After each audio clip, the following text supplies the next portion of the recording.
com o registro no Brasil de 101.269 mortes pela Covid-19. Hoje, agora, no final da manhã, o ministro interino da Saúde, Eduardo Pazuello, disse que os números não fazem diferença. Vamos dar uma olhada. Não é um número. Não foi 95 mil, 98 mil, 100 ou 101 que vai fazer a diferença. O que faz a diferença é cada um brasileiro que se perde. E a gente precisa compreender como parar o sangramento. A Organização Mundial da Saúde alertou mais uma vez sobre o descontrole da pandemia do novo coronavírus no Brasil. Uma coletiva hoje de manhã, Mike Ryan, que é diretor de operações da OMS, disse que o governo Bolsonaro não pode deixar o povo com as mãos atadas nas costas. Ressaltou ainda que a hidroxicloroquina não tem funcionado no tratamento da Covid-19. A gente vai ouvir alguns trechos dessa entrevista do Mike Ryan. Vamos ver. Brazil is sustaining a very high level of epidemic. The curve has somewhat flattened, but it's not going down. And the system is under a great deal of pressure. And with respect, in a situation like that, hydroxychloroquine is not a solution and not a silver bullet. And the government should be supporting communities in being able to. It's very hard to act as a community if you're not supported. And when Maria spoke about community empowerment, that's not just empowering people with words. You need to empower people with deeds. You need to empower people with resources. You need to empower people with knowledge. And they have to be able to act. Communities can't act with two hands tied behind their backs. They need to be given the resources, the means and the knowledge to act. Neste final de semana, um caminhão circulou pelas ruas de São Paulo exibindo falas de Jair Bolsonaro desde o início da pandemia no Brasil. No sábado, nós atingimos os 100 mil mortos pela Covid-19. Esse protesto também homenageou as vítimas da Covid e da doença. Vamos dar uma olhada nas imagens. Sua marca registrada eram os seus cabelos coloridos e a sua risada gostosa. Morreu de coronavírus. Depois da facada não vai ser uma gripezinha que vai me derrubar, tá ok? Antônio Carlos da Silva, 76 anos. Pai de 4 filhos, esperava pelo 5º na fila de adoção. Morreu de coronavírus. Pelo meu histórico de atleta, nada sentiria ou seria, quando muito, acometido de uma gripezinha, resfriadinho. Wesley Barbosa de Souza, 38 anos. Tinha um abraço apertado, sempre acompanhado de sua alegria natural e do seu jeito brincalhão. Morreu de coronavírus. Eu não sou governo, Newton Santos de Lima, 53 anos. Um flamenguista doente, brincalhão e ingênuo. Era uma criança grande que levava a vida com muita alegria. Morreu de coronavírus. Flamengo, quer fazer o quê? Eu sou Messias, não faço milagre.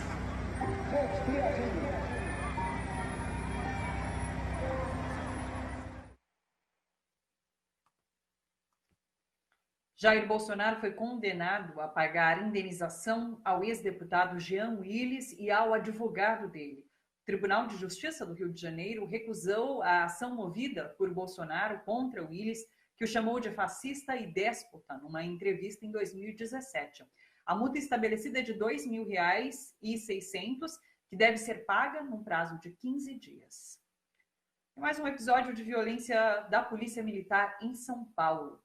Rogério Ferreira da Silva, que estava completando 19 anos nesse domingo, foi baleado na cabeça depois de atender a ordem de PMs para diminuir a velocidade. De acordo com familiares, Rogério tinha saído de moto na região do Sacomã para encontrar amigos e comemorar o seu aniversário, quando então isso tudo aconteceu. A polícia pediu para ele reduzir a velocidade, ele reduziu a velocidade, mesmo assim ele foi morto com um tiro na cabeça. O governo brasileiro adiou o embarque da missão de ajuda que deveria decolar hoje de São Paulo para o Líbano. O motivo de atraso, de acordo com o governo, seria logístico. O ex-presidente Michel Temer aceitou liderar essa missão, mas ele ainda precisa de autorização da Justiça para deixar o Brasil. Temer é alvo de 7 processos e teve o passaporte retido. Uma última notícia, o primeiro-ministro libanês Hassan Diab demitiu todo o seu gabinete e renunciou ao cargo agora no início da tarde.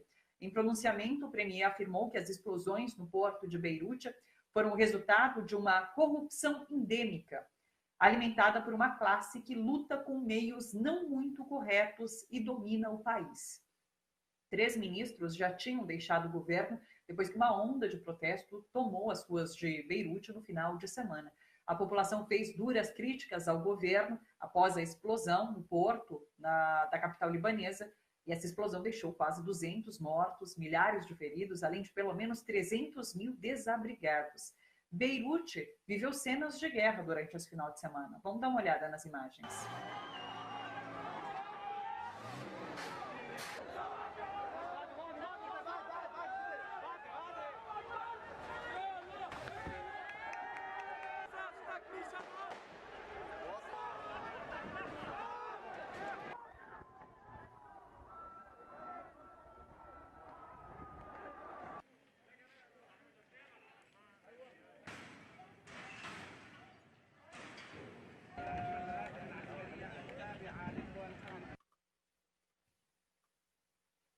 A gente vai retomar um pouquinho agora o assunto sobre as 100 mil mortes aqui no país, 101 mil mortes aqui no Brasil por conta da pandemia da Covid-19, e a gente conversa com o médico infectologista, professor e deputado federal Alexandre Padilha. Oi, Padilha, sempre um prazer te receber aqui, tudo bem? Boa tarde, muito bom. Lógico que num momento cada vez mais trágico do nosso país, onde o Brasil atingiu essa marca de 100 mil óbitos confirmados e 3 milhões de casos confirmados. É algo assustador. E o que mais preocupa, Thalita, é que o Brasil está agora há 7 semanas seguidas com mais de 1.000 mortes diárias. Então, é o único país do mundo, inclusive, a manter esse patamar de 1.000 mortes diárias com tanto tempo, se prolongando de forma tão duradoura, como disse o próprio representante da Organização Mundial de Saúde. Exatamente, o OMS fez críticas a essa gestão brasileira, né? Falou que o governo precisa agir, criticou essa propaganda que tem sido feita aqui no país sobre a hidroxicloroquina, que não é eficaz, já se mostrou que não é eficaz. Então, a OMS tem apontado reiteradamente que o Brasil está indo por um lugar errado, né? A própria Organização Mundial de Saúde e a ONU, né, a quem a OMS é ligada, um dos relatores de direitos humanos da ONU, isso aconteceu mais ou menos no mês de abril, acatando inclusive denúncias feitas por entidades, e eu, junto com alguns ex-ministros, também fizemos essa denúncia, aponta Bolsonaro como responsável pelas mortes e pelo sofrimento já naquele momento, no mês de abril ainda.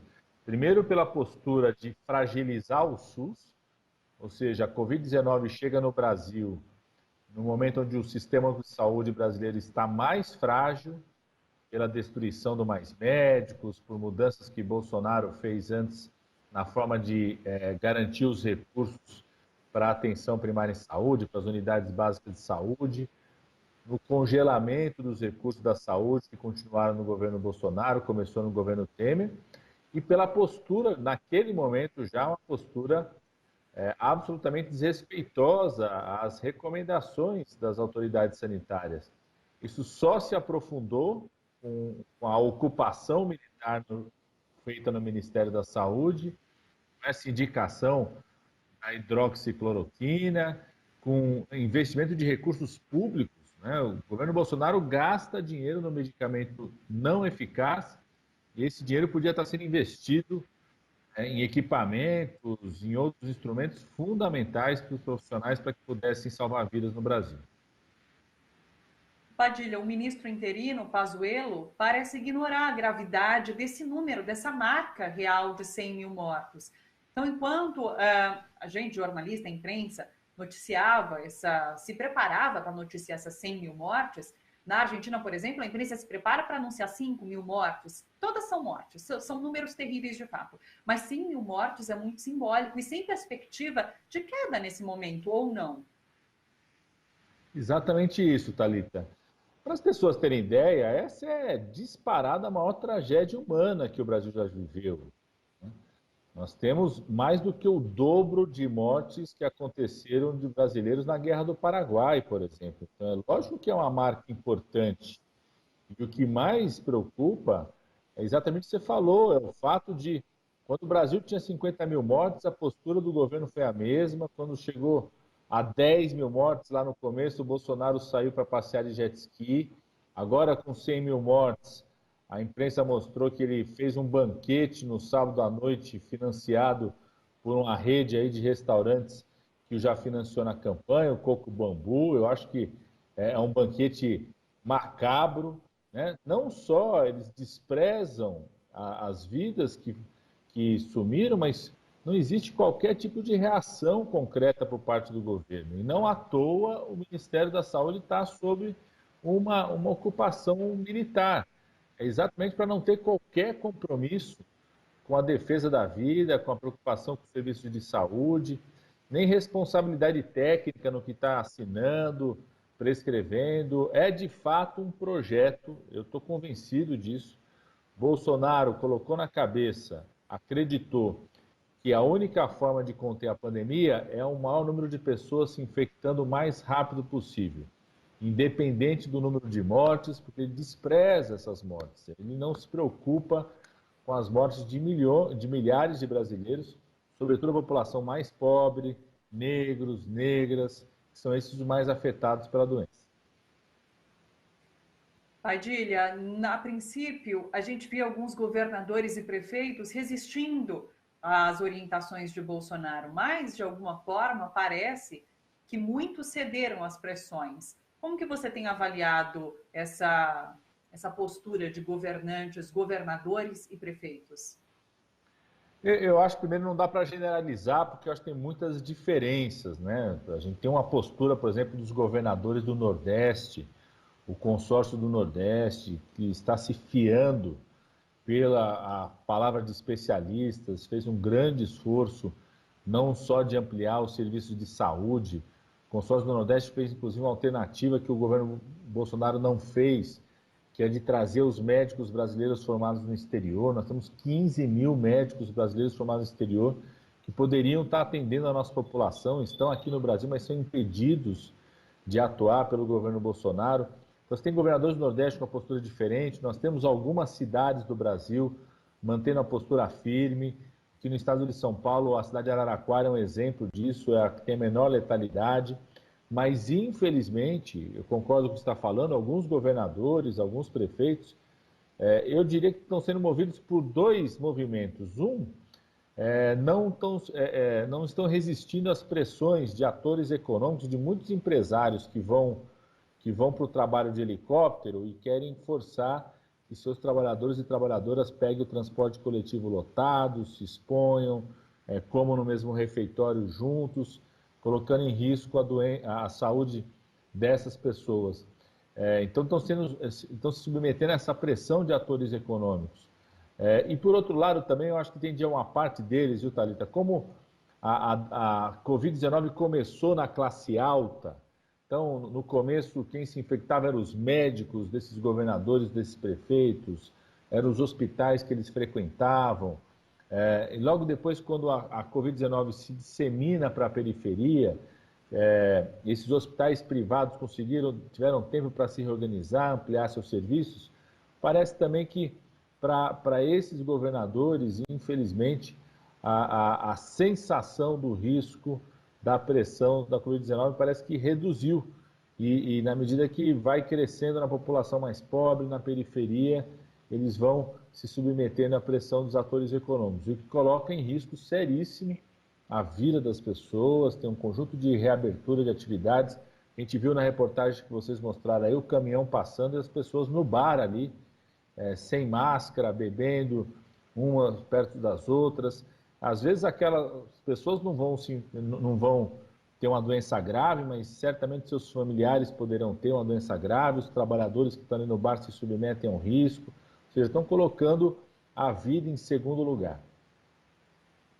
Padilha, a expectativa desse número alto de mais de 1.000 mortos por dia começar a cair por conta desse número alto de pessoas já infectadas, por conta da criação de alguma imunidade por parte da população brasileira, há expectativa desse número de fato cair? Infelizmente, essa queda não vai ser imediata. Nós temos algumas cidades que viveram, de fato, um colapso no sistema de saúde. O principal exemplo delas é a cidade de Manaus, que chegou a ter 20%, 25% da população confirmada com infecção, e continuou com as suas atividades econômicas abertas depois e não voltou a ter um segundo colapso. É possível que em cidades que viveram essa situação, como Manaus, o principal exemplo, a cidade de Belém, Macapá, não venha a ter um segundo momento de colapso, o que não significa que a doença e as mortes não continuem crescendo nesses estados, sobretudo para a região do interior, para as áreas mais rurais.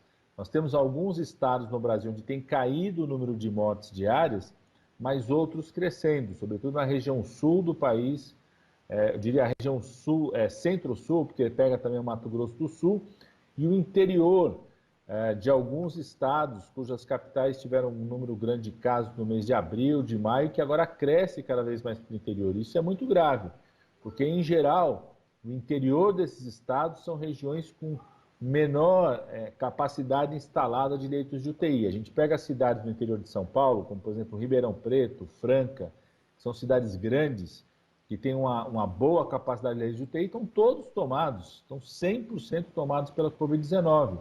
Não só pelo impacto da cidade grande, Ribeirão, Franca, mas é porque elas são sede de vários outros municípios no entorno. Então, tem uma tendência de crescimento para essas regiões, o que mantém, embora com a redução em algumas capitais, mantém o patamar muito elevado, absurdamente elevado, de mortes, e que podem aumentar caso algumas atividades presenciais voltem, como, por exemplo, esse planejamento de retorno das aulas presenciais pode significar mais uma rota macabra no nosso país.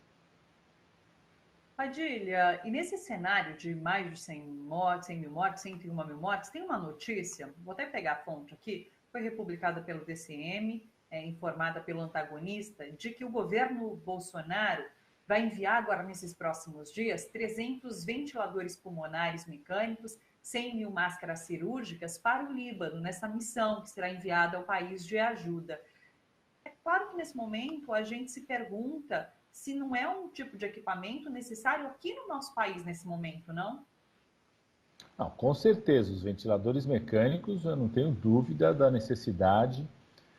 Vários estados e municípios estão com esforço de ampliação dos leitos de UTI, estão precisando muito desses equipamentos. O que teve de ampliação de leitos de UTI, de abertura de leitos, foi executado pelos estados e municípios. Então, de fato, preocupante uma atitude como essa.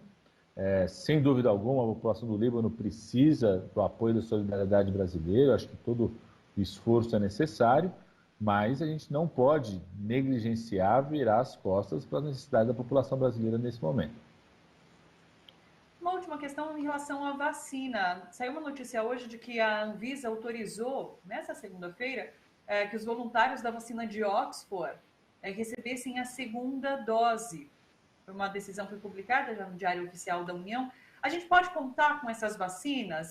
Ou, de repente, existe um temor de que a expectativa pela vacina faça com que as pessoas, de alguma forma, flexibilizem o isolamento? Qual a sua avaliação sobre essas vacinas, Padilha?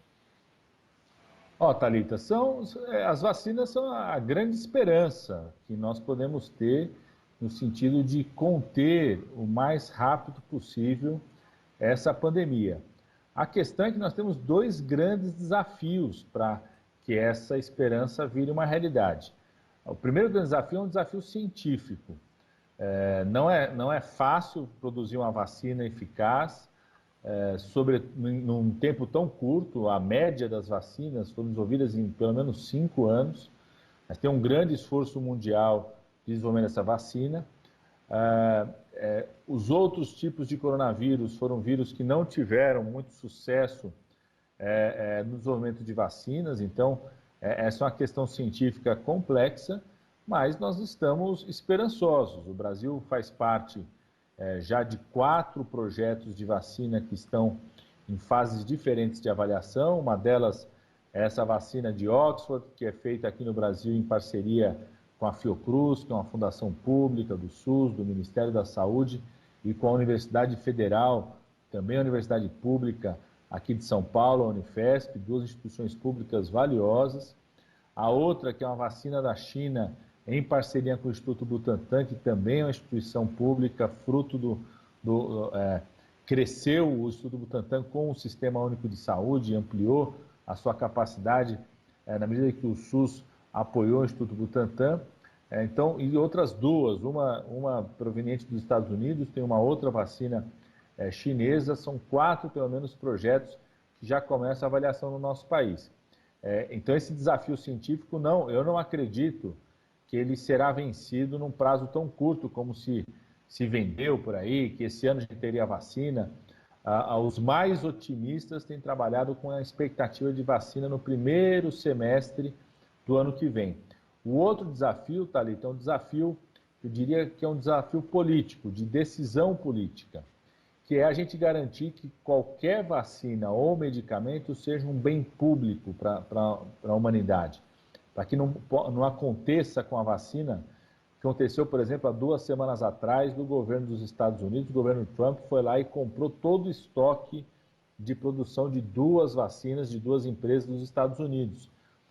Ou o que não aconteça com a vacina, aconteceu com um medicamento que está sendo registrado por uma empresa dos Estados Unidos, que ela registrou um medicamento a um preço de $4.000 o tratamento, um medicamento que custa menos de $30 para ela produzir, e que essa empresa recebeu 70 milhões de patrocínio do governo americano. Ou seja, então tem um desafio do acesso, por isso temos discutido, inclusive no Congresso Nacional, tem um projeto de lei que eu sou um dos líderes desse projeto de lei, que é o 1462, que busca estabelecer o que nós chamamos da licença compulsória, ou seja, nenhuma empresa que venha descobrir vacina ou medicamento terá o monopólio da distribuição aqui no Brasil.